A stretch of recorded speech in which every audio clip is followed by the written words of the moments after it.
Hello. Bhagat ji सच्चाई सच्चाई बहन जी। भगत जी एक शंका की हुई है 2-3 दिन पहले ही। बताओ जी आप ये भी 4 तारीख में वो आपने शंका समाधान करा था ना गुरु जी का, कोई कबीर के रूप में वो अलग है वो अलग है। तो हमने जहाँ दरबार लगा रखा है हमारे पास दो तस्वीर तो वैसी है। अच्छा। जैसे कबीर जी के और गुरु जी की एक साथ है ना वो इकट्ठी, और एक वैसी है जैसे गुरु जी के 5वें हैं गुरु जी के। तो ये ठीक है दरबार में? देखो बहन जी, बात ऐसी है, हमने गुरु और गोविंद यानी जो फोटो हम देखते हैं दाढ़ी मूछ वाली, हाँ, और जो फोटो हम अपने गुरु जी की देख रहे हैं, हाँ, हमने दोनों को एक ही मानना है। अगर हम दोनों को हम अलग अलग मानेंगे तो दिक्कत है। अगर हमने उनको एक मान लिया कि ये वही कबीर परमात्मा है जो 650 साल पहले आया था, तो उसके बाद अगर हमने एक मान लिया और गुरु जी को ही यदि हमने कबीर परमात्मा मान लिया, तो दूसरी फोटो को रखने का कोई मतलब ही नहीं हमारे घर में। और फिर भी मान लो अगर किसी मजबूरीवश रखी है, हम उसको नहीं ऐसे वो कर सकते कहीं पे, तो कोई बात नहीं, वो रखी रहेगी। हमारे भाव नहीं होने चाहिए उसमें, फोटो में हमारे भाव केवल अपने गुरुदेव में होने चाहिए। मैं अपनी बताऊंगी अब। वो भाई पवन भगत जी, जब मैं हिसार गई थी तारीख पे 2 बार गई थी मैं, है ना। तो मतलब मेरे टाइम तो याद ना, मतलब हो गया होगा 2.5-3 साल तो पहले ही काफी, जब तो मैंने अपने बच्चों की शादी भी ना कर दी शायद। तो जेल नंबर 2 के सामने एक कबीर जी का बहुत बड़ा वो आश्रम से बनाया हुआ है, चिनाई चल रही थी। अच्छा। तो कबीर जी की बहुत बड़ी छत पर ना एक तस्वीर लगा रखी थी। तो हमने देखे भाई के सोचे भाई, हमने गुरु जी का जब तक मेरे को इतना सत्संग भी ना सुनने मिला था, सच बात तो ये है। मैंने बस वो भक्ति सौदागर पढ़ी थी और ये टीवी पर सत्संग सुना था ना, उन्हीं ने शुरू कर मैं नाम लेने चली गई थी।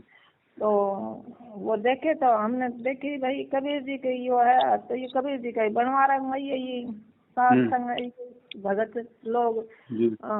तो हम उसके अंदर चले गए, देखा तो क्या वहाँ पर चिनाई भी चल रही थी और एक बड़ा सा हॉल में फिर दूसरी भी ऐसी तस्वीर रख रखी थी। तो उन्हें कह रहे थे भाई प्रणाम करो, ऐसे 2-3 बंदे भी थे वहाँ। तो गुरु जी हमने वहाँ 100 रुपया भी, मेरे लड़का गया था साथ, उसने डाले थे 100 रुपया। और हमने भी फिर उस कबीर वाले परमात्मा को भी हमने प्रणाम कर दिया जैसे जो आप बता रहे हो। तो अभी हमने आपकी वो सुनी तो हमें ऐसा मेरे को महसूस आया कि भाई हम तो ठगे से गए।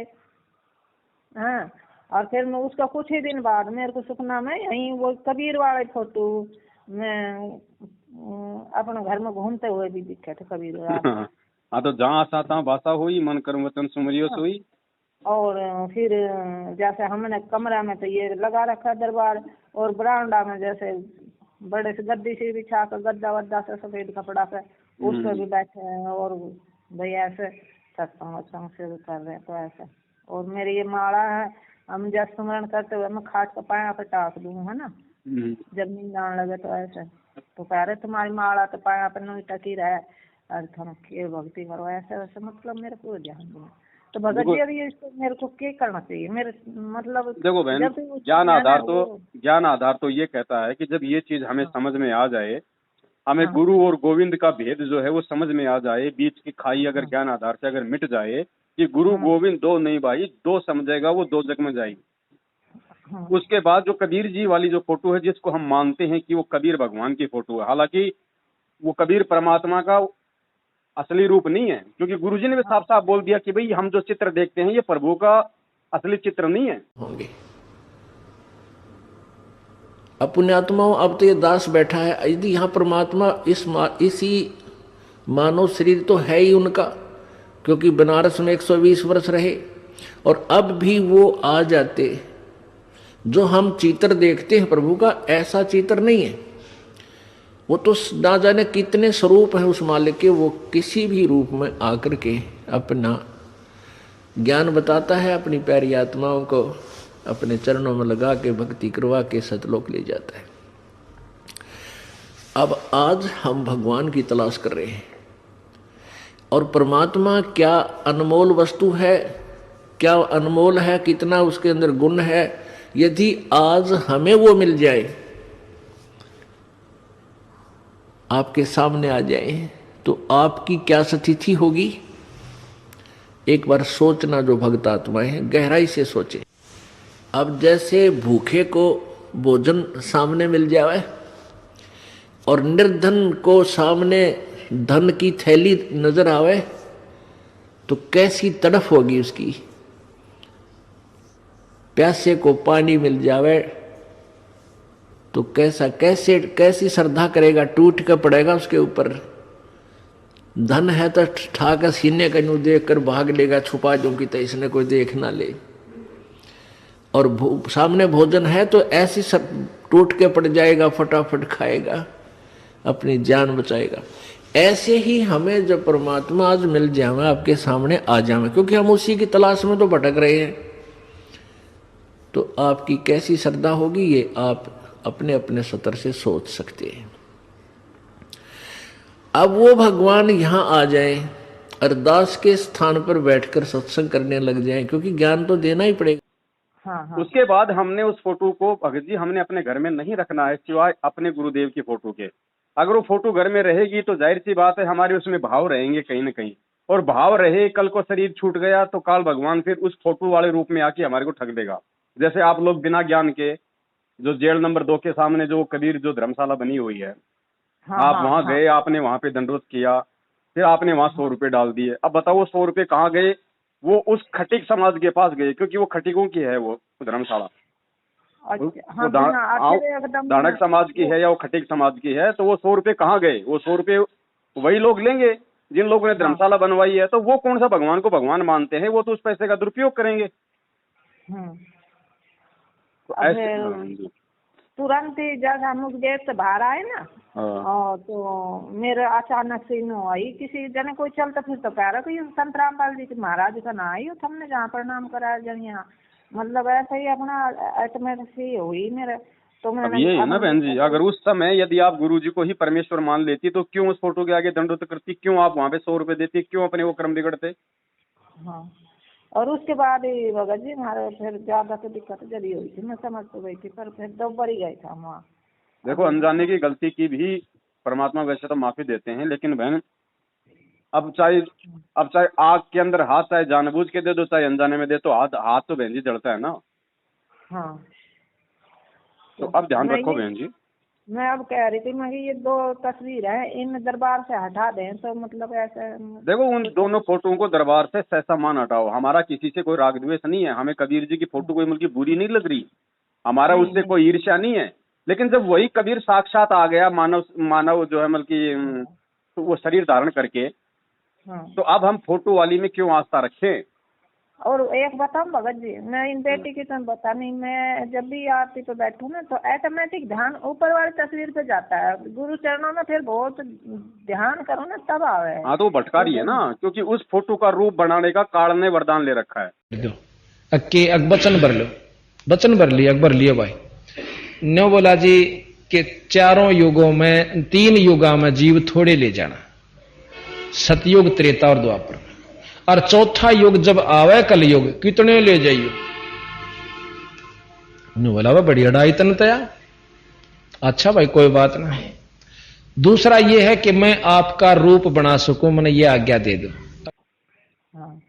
भाई तो मैं ऐसे ही सोच रही थी, हम पहले आपको थोड़ी शंका समाधान कर लें, और फिर मेरे मन भी ऐसे ही कह रहा है कि भाई इन दोनों तस्वीर ने उठा कर हम यहाँ कहीं और साइड रख दें या ऐसे। हाँ, आराम से उनको रख दो, अगर कोई अखबार वगैरह लपेट के या जैसे भी है, या आप जी ऐसा करो, आपने कोई शीशे में जड़वा रखी है? वैसे ही है ये, एक तो वैसे ही है, एक ये आश्रम से ही ली थी वहीं से ना।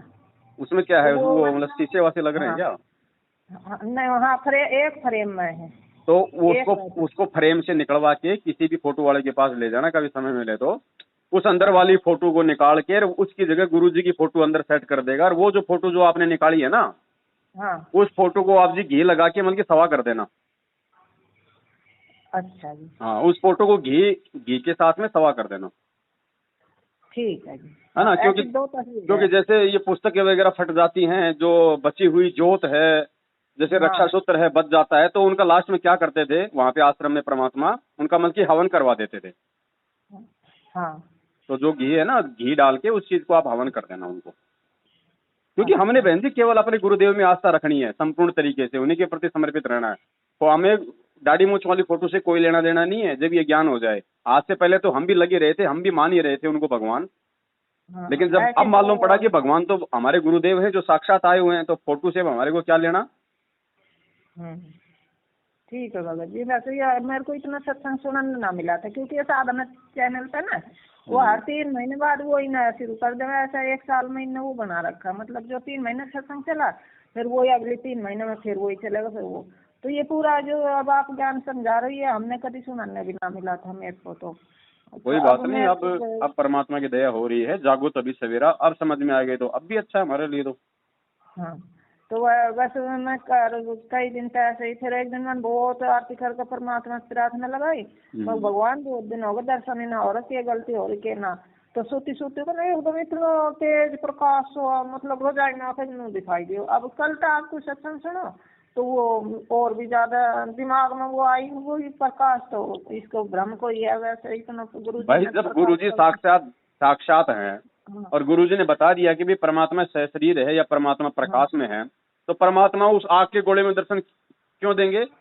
गुरुजी तो अपने रूप में दर्शन देंगे ना, जैसे लाखों भक्तों को दे रहे हैं। तो ये काल जो है ये भ्रम पैदा करेगा हमारे अंदर।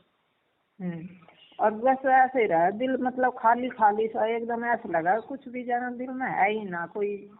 घनी वो सोचूं कि भाई वो भी करूँ मैं, सुमरन भी इतना अच्छा ना हो पा रहा पहले के पैसा। और ऐसे कोई बात नहीं बहन जी, गुरुजी पे आश्रित हो जाओ, परमात्मा को ही परमात्मा मान लो, उसके बाद देखो फिर भाव भी बनेंगे, श्रद्धा भी बनेगी, मन भी लगेगा, सब कुछ होगा। ठीक है। तो गुरु जी की ये 2 तस्वीर है ना, जो इनमें मैं फिर वैसे ही कर दूँ जैसे आपने बताया ना। ठीक है बहन जी, सच है।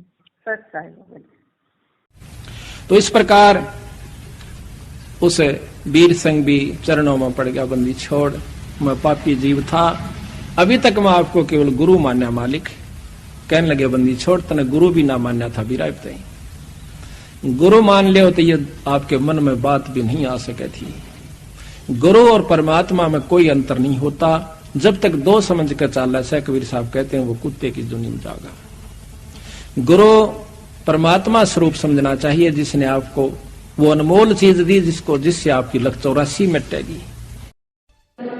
मस्तक लाग रही मारे गुरु चरण की दूर, मस्तक मारे गुरु चरण की दूर, मस्तक जब ये धूल चढ़ी मस्तक पे, जब ये धूल धूल जाओ गई दूर, मारे गुरु चरण की दूर, ईड़ा